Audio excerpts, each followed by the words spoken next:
Nickelodeon, one of the most iconic and recognizable brands in television history.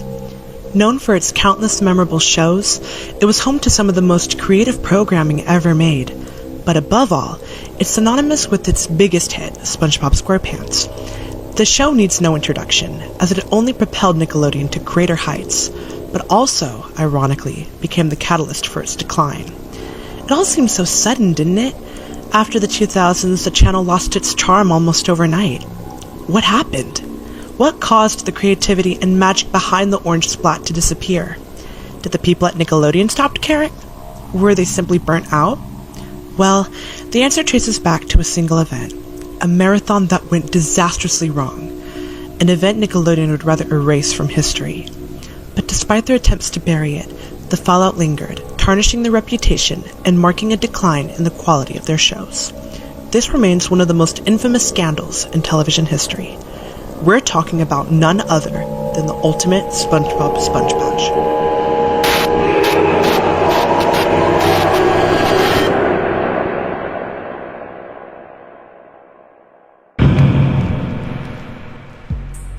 On July 17th, Nickelodeon hosted a special event to celebrate the 10th anniversary of SpongeBob SquarePants. The marathon featured segments like Top 10 Picks, showcasing fan-favorite episodes, and Celebrity Favorites, where stars shared their favorite episodes, like Jerry Trainer, who highlighted Muscle Ball Buff Pants. And last but not least, the premiere of 12 brand new SpongeBob episodes, with the most anticipated and heavily promoted being To SquarePants or Not to SquarePants, which was also the first episode that launched the event and the first one to premiere out of all the other new episodes. With this insane marketing campaign, this marathon was designed to be Nickelodeon's biggest and most memorable celebration, a landmark event in the channel's history. However, something went wrong. And by wrong, I mean horribly. And while the event did soon become one of Nickelodeon's most talked about events, it wasn't for the reasons they had hoped.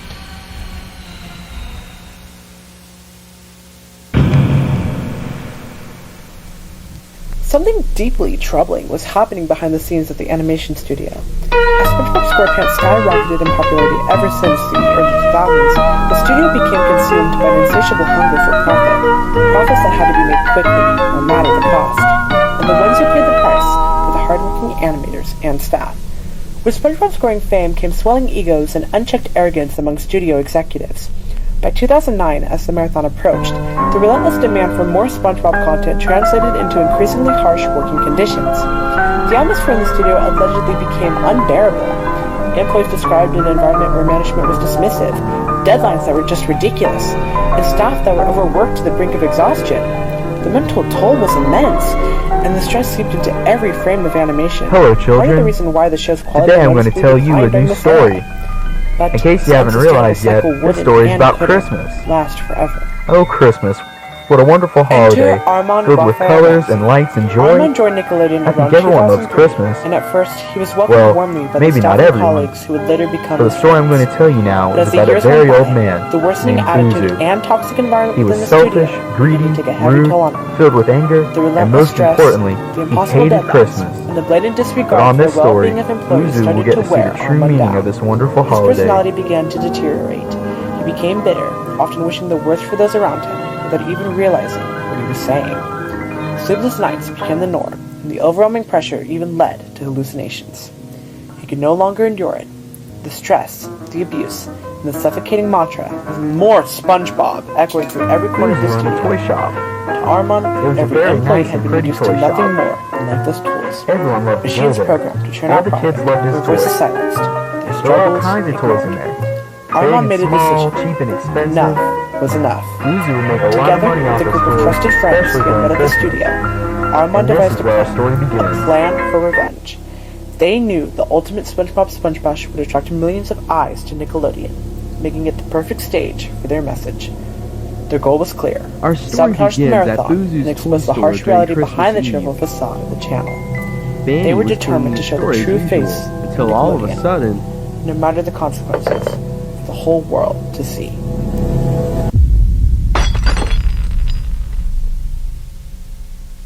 Oh no! Bainey said as she could hear her boss, Mr. Boozoo, walking towards her. On towards July 17th, 2009, viewers tuned into Nickelodeon, eagerly awaiting the start of the ultimate SpongeBob Sponge Bash. Across forums and chat rooms, multiple Nickelodeon and SpongeBob fans gathered to share their excitement and expectations for what promised to be a historic marathon. I'm gonna have to take but as the anticipation built, some viewers began to notice something odd. Christmas Eve! How am I supposed to be at Something wasn't quite right with Nickelodeon's broadcast. Not Fortunately, my problem. two clips of these strange occurrences still exist. The iCarly and Dora the Explorer, respectively. You for nothing. The latter coming from a YouTube upload that, surprisingly, has never been taken down. But here's the thing. These glitches weren't technical issues.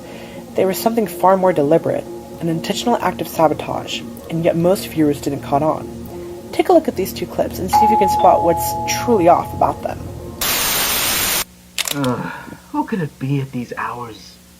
Well, hello there, good sir. Pleasure to meet you. I was wondering if you were willing to help us raise money for the poor people on Christmas. Well,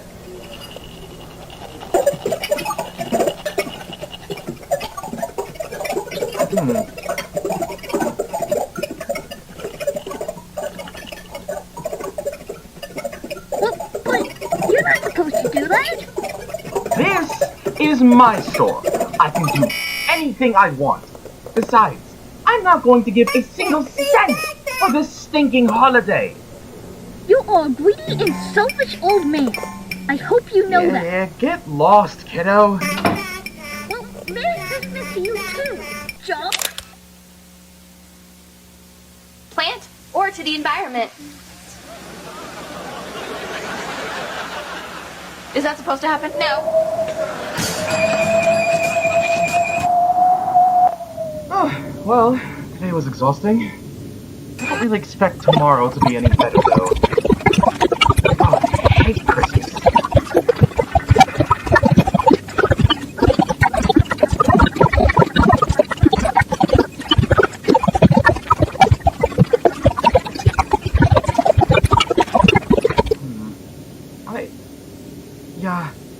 I should get some sleep. No, I don't. Back? Oh, yeah, sure. This is a pepperoni stick. Oh my god, I'm in trouble. Look, we'd love to hang out and talk. For a brief moment, a message flickered on the screen. It was nearly impossible to read, distorted by heavy glitches and, oddly enough, displayed backwards. Whether this was an accident or an intentional choice is unknown, though. But after careful analysis, the message was clear. They were warning Nickelodeon to cease the entire event, or else they were going to ruin the marathon with these signal intrusions. As seen in these clips, Nickelodeon's engineers acted swiftly, restoring normal programming in a matter of seconds. We don't know if they ever noticed this cryptic message, but if they did, they likely dismissed it. To them, it must have seemed like a minor hiccup, something easily wiped away and forgotten, perhaps assuming it was the work of pranksters attempting to interfere with their signal. Hello? They were wrong. Anyone? When the marathon finally began at 8 o'clock p.m., the real chaos was only just getting started. Thanks to the many SpongeBob fans who recorded the event live on VHS, DVD, or digital devices, nearly every strange occurrence from those 3 days of the marathon have been preserved. Recovering these recordings wasn't easy, but as of right now, we have access to most, if not all, of the anomalies that plagued the marathon. Oh, well. Most importantly, however, the recording of the alleged resignation letter. But more on that later. Each clip gets more disturbing than the last, escalating to points where Nickelodeon's engineers struggle to stop the intrusions, or, in some cases, couldn't stop them at all. Now, I'll play each recording that has been recovered and analyze them in detail where possible.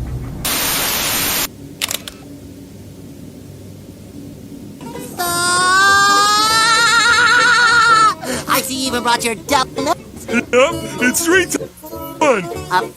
Don't you mean...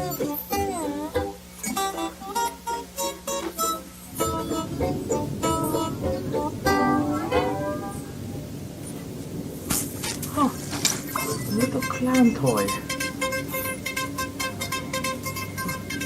What the?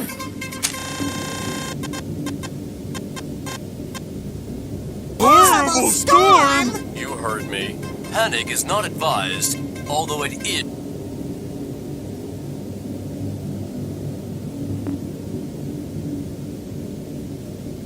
Patrick, help me get these boards nailed up. SpongeBob, this seems like a strange time to start decorating. Is this some sort of prank? Because it's not funny.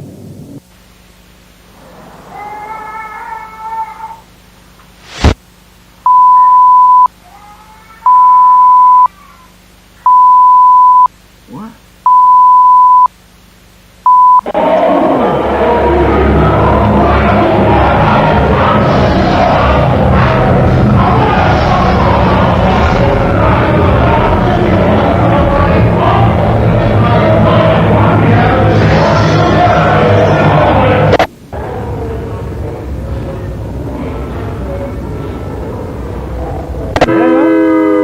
We'll be right back with the greatest SpongeBob freakout.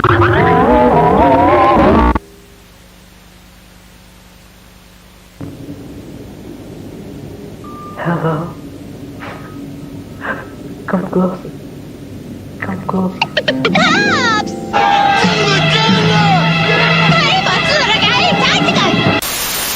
Things began to escalate noticeably with these two clips. In the first clip, during an airing of the episode Pineapple Fever, the audio glitches out almost immediately, and suddenly SpongeBob and Patrick simply disappear. Adding to the strangeness, the message at the bottom of the screen changes, a clear indication that the perpetrators had infiltrated Nickelodeon's system, modifying the episode in text on screen.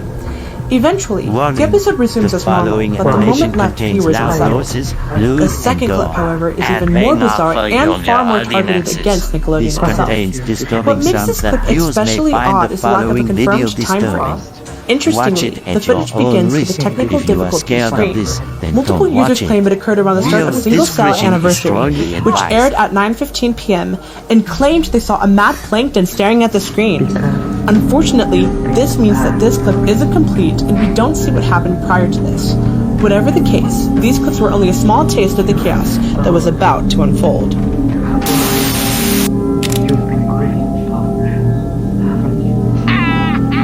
I have not. Been up lighting. I'm French fry.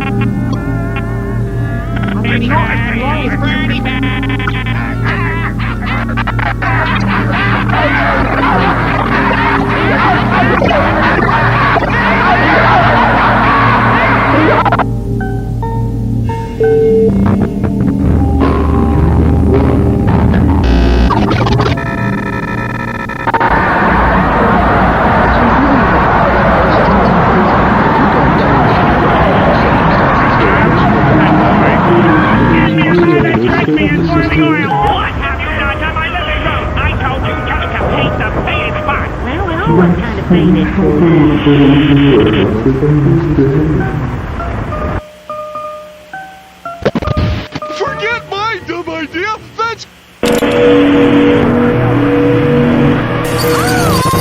I can't hear you.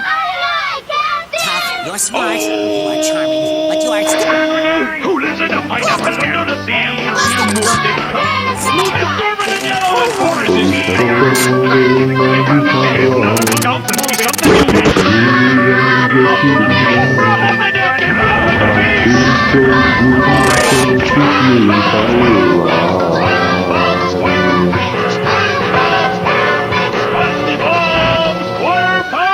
Interrumpimos este programa porque nos complace anunciar que la marca Intrasil está ahora disponible en todos los países. Visita tu estación médica más cercana para recibir tu chip. Será puesto en tu brazo o muñeca y podrás acceder a todas tus cuentas bancarias desde ahí. La marca Intrasil, totalmente gratis. Además, te obsequiaremos $10,000 en créditos digitales como bienvenida. Con la marca todas las transacciones serán digitales. Los métodos de pago tradicionales, incluidas las monedas y billetes, serán eliminados. Todo será gestionado a través de tu chip. Recuerda, sin el chip no podrás acceder a hospitales, estaciones de tren ni a ningún servicio público. Para tu seguridad y la de todos, se aplicarán sanciones distintas aquí.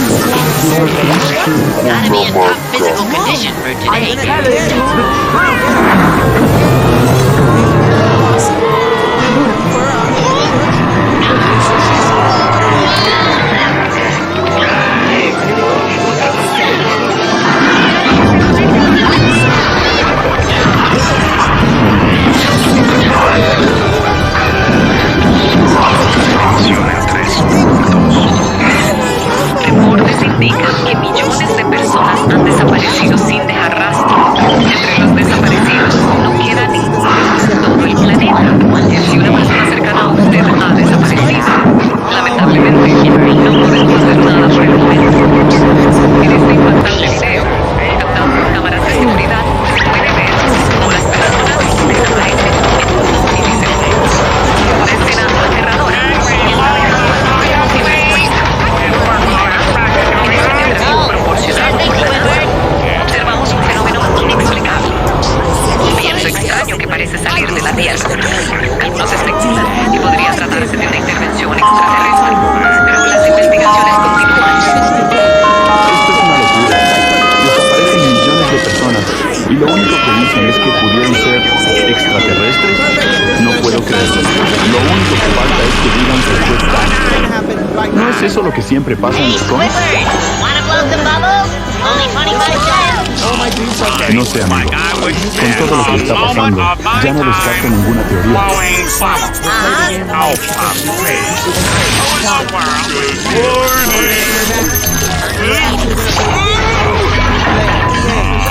Good morning to you, sirs.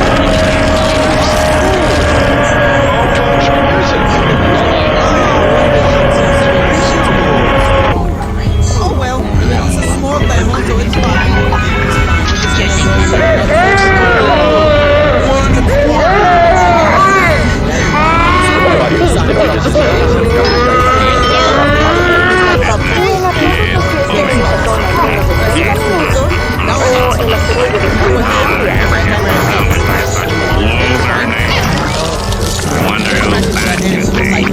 Desde aquí creo que would you be interested?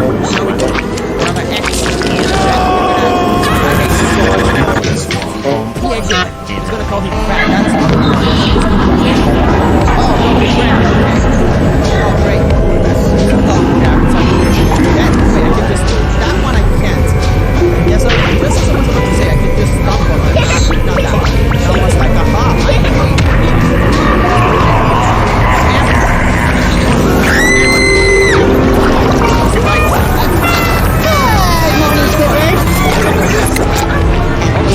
A lovely morning. Why are you playing the clarinet on your way to work?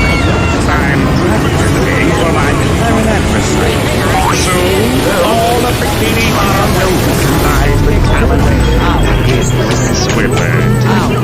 Goodbye, SpongeBob. See you in the Krusty Krab, Squidward. Realmente parece sacado de una película de ciencia ficción.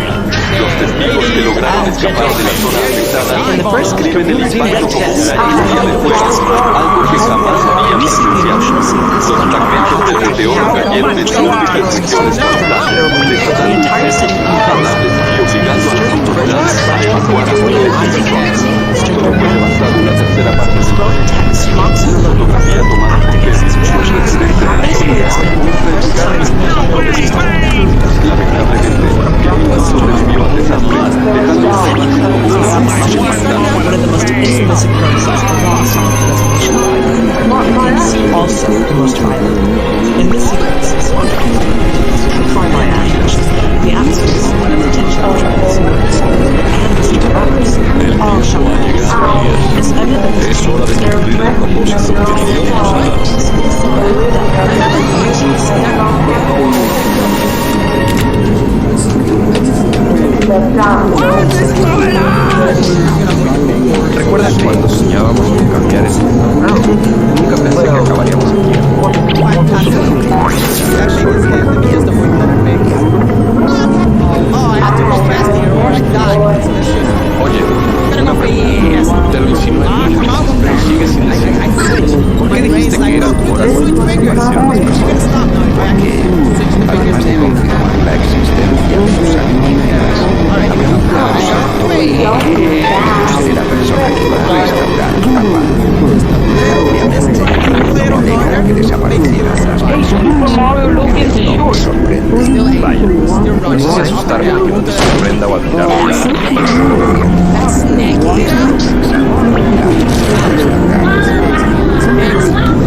El mundo de Chile un hombre que marcó historia con su mensaje.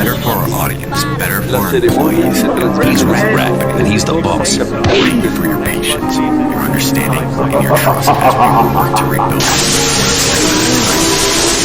pensé que algo tan aburrido saldría en todos los canales. Importante, justo como la ciudad, familiar, puro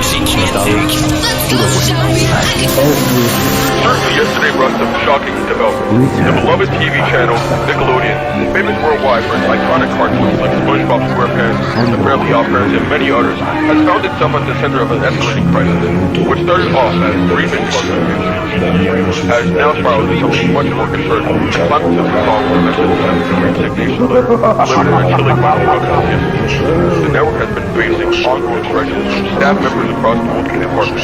Primary concern is working conditions, wages, and allegations of mismanagement. The authorities have already identified a few people of interest, mainly the 27-year-old man, Arthur Ranch, who was confirmed to have worked at the company and is said to be the head of office. One thing is clear, it's a wake-up call for the entire broadcast. The Ultimate SpongeBob SpongeBash continued to air the remaining episodes as scheduled, though the signal attacks had already ceased. By this point, it was clear that many within the company were far from pleased. If given the choice, they might have canceled the marathon altogether. In the remaining 15 hours, news of the hijacking just behind the scenes at Nickelodeon had already begun to spread. Ironically, the marketing campaign for the event backfired, drawing even more attention to the intrusions and making them the main reason why viewers tuned in. The marathon concluded with the final rerun of To SquarePants or Not to SquarePants, followed by a live apology from Nickelodeon's team in response to the escalating backlash and a flood of angry phone calls from parents. Needless to say, the event was a disaster. The so-called aftermath never happened, and Nickelodeon quickly distanced itself from anything related to the SpongeBob SpongeBash, and so did the viewers of 2009. Everyone wanted to forget this catastrophe, and to hope that the world would move on.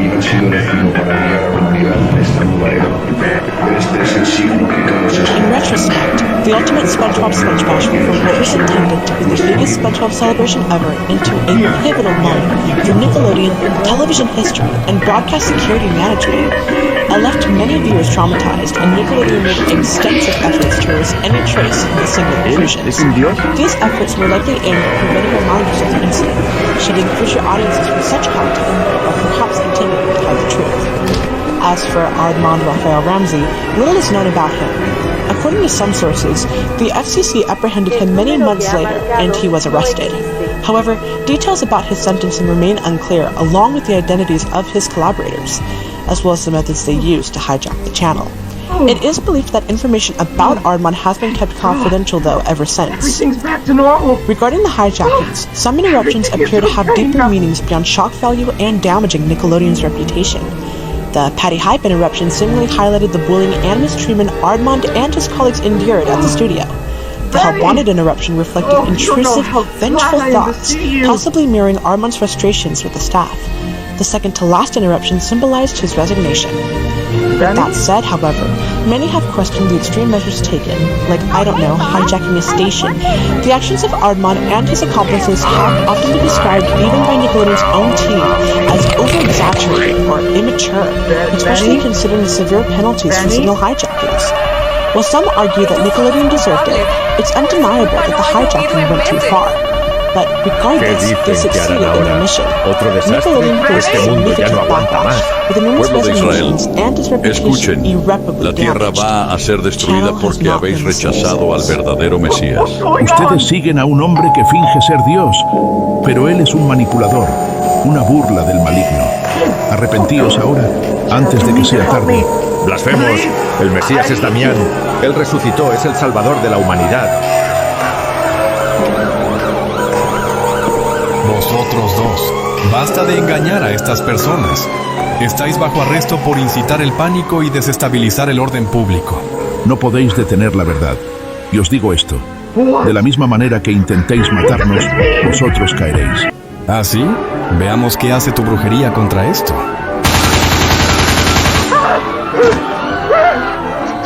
Así será con todos los que desafíen al Dios Altísimo. Pero vosotros, pueblo, aún tenéis una elección. Arrepentíos o enfrentad el juicio que está por venir.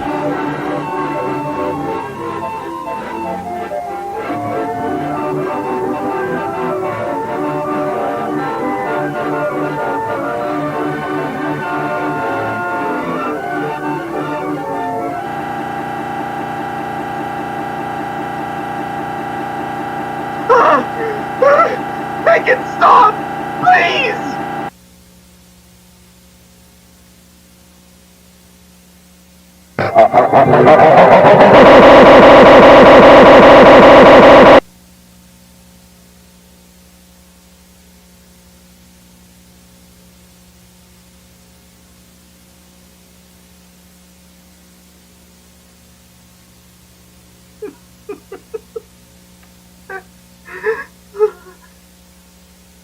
I just want to go home. This is it, my friend. The result of your ignorance led you to where you are now. I beg you. Please, let me go. Hello? Is anyone here? Hello? Little kid, run! Get away from here! Would you look at that? A child. And not just any child. It's you! Sir, can you help me find my house? Oh, yes, indeed. Come here. No, kid! What is it?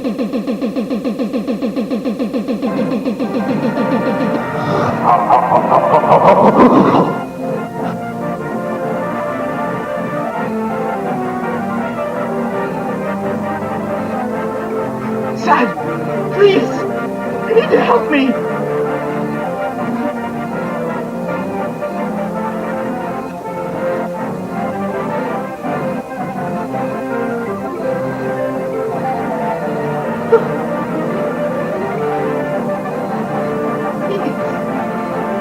I have nothing else. Everyone is here to see your demise. What are you going to do?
Boozer was found like this the next day. Nobody could find an explanation to his tragic and somewhat mysterious death. But he was gone, and thus our story ends. Hope this teaches all of you little children a lesson. Be nice and always think about others. You wouldn't want 3 ghosts to visit you during Christmas, would you? Of course not. Hope all of you had a fun time listening to the story, and I'll see all of you some other day. Goodbye, and Merry Christmas.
pout, I'm telling you why.